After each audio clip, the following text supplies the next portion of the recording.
Kurt interrupted me with a firm shake of his head, cutting off my words.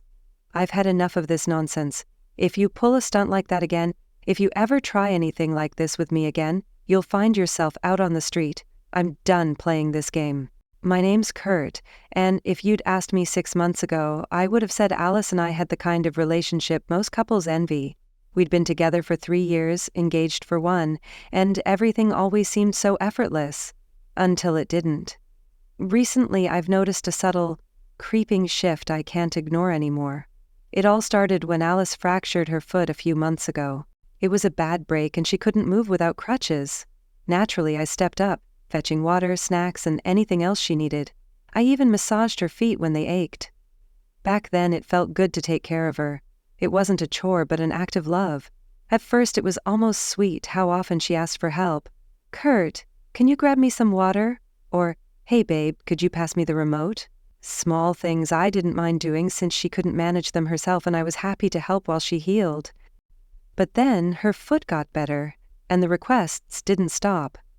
At first, I told myself she was just in the habit of asking for help, like muscle memory from those months of needing it. When she asked me to grab her snacks while lying on the couch, I didn't think twice. It seemed harmless. But as the weeks passed, something changed. She stopped asking outright and started expecting things. A glance at the kitchen, a nudge toward her empty glass. Subtle signals that I automatically responded to without realizing. That's when I remembered something I read online about the orange peel theory.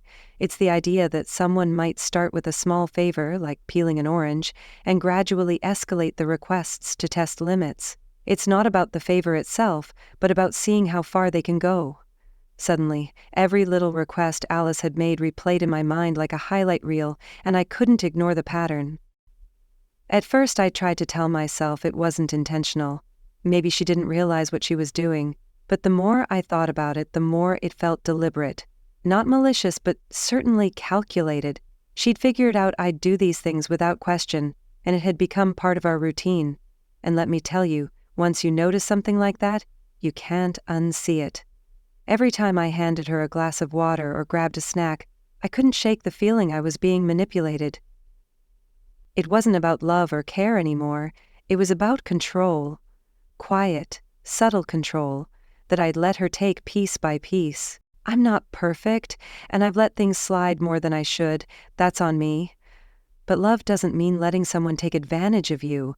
I'm starting to realize that's exactly what I've been allowing. Alice has this way of asking for things without actually asking, like when she nudges her empty glass toward me while scrolling through her phone. It's not a request, it's an expectation. I've ignored it for too long, convincing myself it was no big deal. But it is. It's not about the glass or the snacks. It's about what they symbolize, a one-sided dynamic. Hi, I'm Alice. When I think back to those first weeks after I broke my foot, I remember how much I loved the attention Kurt gave me. It felt amazing to be cared for so attentively. I wasn't used to that. Sure, he'd done little things for me before, but nothing like what he did when I was immobile. Kurt wasn't just helping out of obligation. It felt like he genuinely wanted to. He rubbed my feet, brought me snacks, fetched water without hesitation. It made me feel loved, special, and comfortable during a frustrating time. I won't lie. I loved it. And when my foot healed, I didn't want it to stop. Why would I? He'd been so kind and willing to cater to my needs. It was hard to let that go. After all, isn't that what relationships are about? Taking care of each other? I didn't think I was asking for too much. A glass of water here, a foot rub there. I'd grown used to those little gestures of love and started expecting them more and more. I know some people might say I should have felt guilty, but I didn't, not really. If he loved me, I figured, he'd keep doing these things. If the roles were reversed, I'd do the same for him, wouldn't I? So, I didn't see the harm in asking for small favors, even when I could manage them myself. Why not?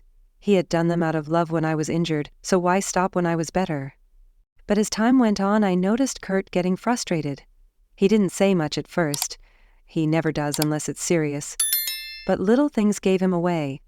He'd roll his eyes, make sarcastic remarks, or sigh a little too loudly when I asked for something. It wasn't the enthusiastic, "Of course, babe," I'd been used to. I told myself he'd get over it. He was just grumpy, stressed, or having a bad day. No big deal, but deep down, I knew he was fed up. The way he'd get up to fetch water, rub my feet, or grab a snack started to feel like a chore instead of a loving gesture. Still, I ignored it. I convinced myself it was just part of the give and take of a relationship. Was it really so wrong to expect him to help out? He loved me, didn't he? Sometimes when I noticed his irritation, I'd laugh it off or give him a playful look to lighten the mood. But I wasn't oblivious. I knew what was happening. I knew he was getting tired of me asking. I knew I was pushing the limits, but I couldn't stop. I'd grown too used to him doing everything for me. I didn't believe I was being manipulative. To me, I was just looking out for myself.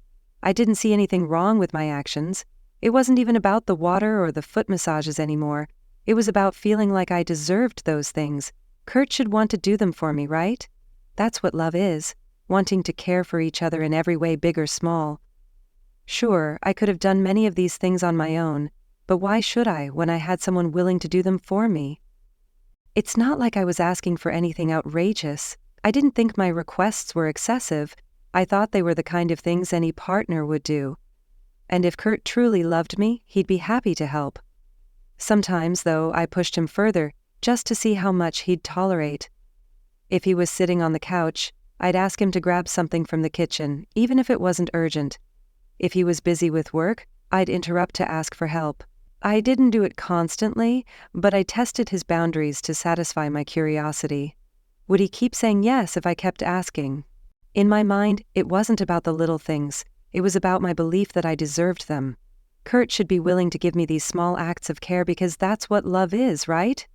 By the time I noticed his frustration growing, I'd already convinced myself that my behavior was reasonable. I wasn't being manipulative, I thought. I was just asking for things any supportive partner would do, and if he wasn't okay with it, maybe he wasn't holding up his end of the relationship. It wasn't my fault for expecting small gestures of care. They didn't seem like a big deal to me, so why were they such an issue for him? Even as his enthusiasm waned, I believed he'd come around. I had the upper hand in our relationship. If I asked for something, he'd do it. That's how it had always worked. I was sitting on the couch, scrolling through my phone, trying to ignore the noise of the day. Then I heard her voice from the kitchen. "Can you get me a glass of water?" At first I thought I'd misheard. She was standing right there, just a couple of steps from the sink. But no, she repeated herself like it was the most normal thing in the world. I said, "Can you get me a glass of water?" I stared at her, stunned. She was in the kitchen, not even moving, and yet I was supposed to get up and do it. The irritation hit me like a jolt. I'd been running around for her for weeks, fulfilling every request, and this felt like the breaking point.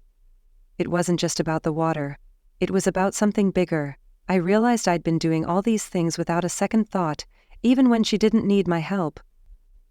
She was taking advantage of me, and the worst part was that I'd let it happen. I'd allowed myself to become someone who was always available, always doing things for her, and getting nothing in return. Not even gratitude. It wasn't love anymore, it was obligation, and I was done with it. Anger surged through me. How many times had I ignored my own feelings to keep her happy? How often had I done things for her, believing it was out of love, only to be met with another casual demand? And now, when she could easily get herself a glass of water, she still expected me to do it.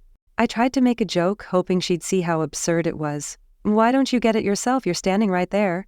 But she didn't laugh. Instead, she fired back with a cold, calculated response. "Well, I was going to have sex with you later, but I guess not anymore." Her words hit me like a slap. It wasn't a joke. It wasn't just a throwaway comment. It was a weapon. She knew exactly what she was doing, using intimacy as leverage to manipulate me into compliance. The anger boiled over, and I couldn't hold it in anymore. I was done pretending everything was fine. "What the hell did you just say?" I snapped. She flinched, and for the first time, I saw a crack in her composure. Good. Maybe now she'd realize just how fed up I was. "You've been treating me like your personal servant for weeks, like I'm some robot here to do your bidding, and you think I'm just going to keep taking it? Keep doing everything for you while getting nothing in return?" I was pacing now, my voice growing louder with every word. I did all that stuff for you when you broke your leg because I loved you. But look at me now. I'm just a tool for you to use whenever it's convenient. How pathetic is that?" Her eyes widened and I could see she was struggling to keep it together, but this wasn't the time for her to act like the victim. "I've let you get away with this for far too long," I continued. "I've given everything, my time, my energy, even my dignity for you. And now you're threatening me with sex? Really? That's how you think you can control me? Well, guess what?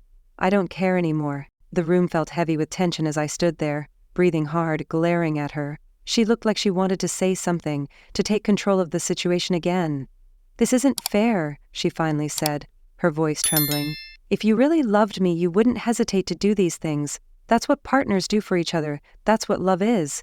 Kurt, if you really cared, this wouldn't even be a question." But he wasn't buying it, not even a little.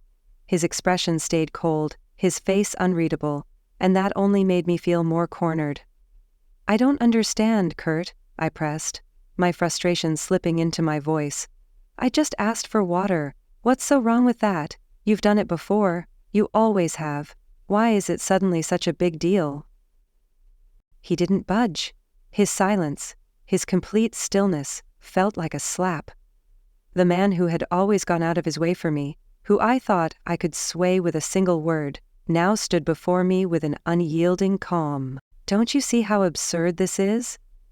"Huh?" he finally said, his voice steady and low but cutting like a blade. "You're 5 feet away from the sink, and you want me to get it for you?"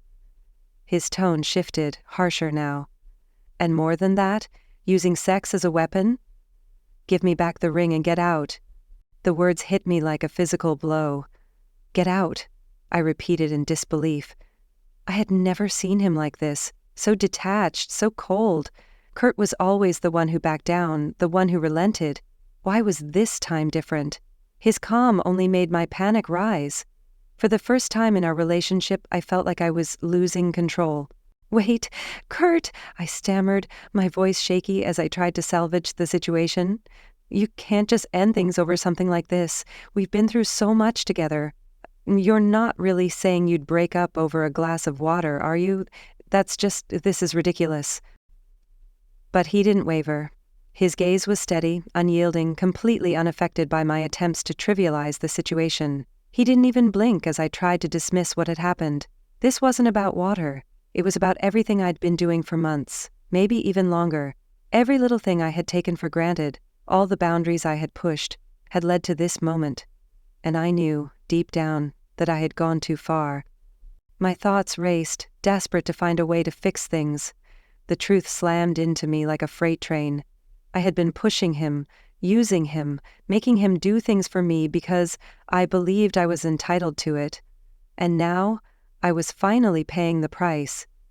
Kurt wasn't the man I could manipulate anymore.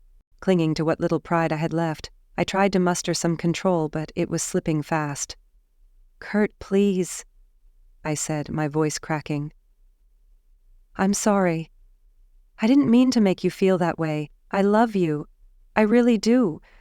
I didn't realize how much I was asking of you. It's just that you've always done these things for me before." His expression didn't change. His face remained stoic, his eyes sharp. "It's not about love anymore, Alice," he said, his tone colder than I'd ever heard it. "It's about respect, and you've crossed a line. I'm not going to keep enabling this." I opened my mouth to argue, but nothing came out. My mind was blank. There was nothing I could say to undo the damage. I'd pushed him too far, and now I was facing the consequences. "I'm sorry," I whispered, barely able to get the words out. My chest tightened with the weight of it all. "I'll change, I swear. I didn't realize what I was doing to you. I'll stop asking for so much. I'll do better. Please, just give me another chance." He shook his head, cutting me off mid-sentence. "I've had enough of this. If you pull this crap again, if you ever try this with me again, you'll find yourself out on the street. I'm done playing this game." His words felt like a final blow, sharp and definitive. It was clear he wasn't going to be the man I could exploit anymore. He wasn't going to back down. A cold, sinking feeling settled in my stomach as the realization hit me. I had lost control entirely. Kurt wasn't the same person I could bend to my will, and the truth stared me in the face. For a fleeting moment, I wanted to scream, to lash out, to cry. But I didn't. I just stood there, my pride crumbling under the weight of what I had done. I glanced at him, his back now turned, his focus on the door, as if he was already prepared to leave. And the hardest part? I knew I would let him go. "I get it," I said softly, the words barely audible. It felt like a confession. "I know I've pushed you too far. I won't do it again." But even as I spoke, I knew it wasn't enough.